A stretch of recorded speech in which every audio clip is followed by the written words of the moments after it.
Sa to, Facebook violated scheduler coming soon after Bea Alonso and Vita Gonzalez on hashtag kapantaya. Isang nati ang natalas ng Facebook o lang ang account.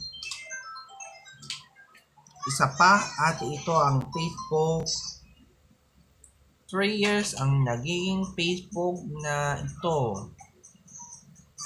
Malalala to ay bagaman ang ating kinalayan ng mga paghaharap.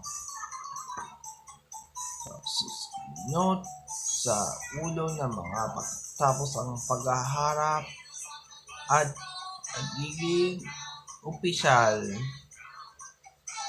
Kapag opisyal na mga updates, tunay na ang ating ginagawa yan ng news.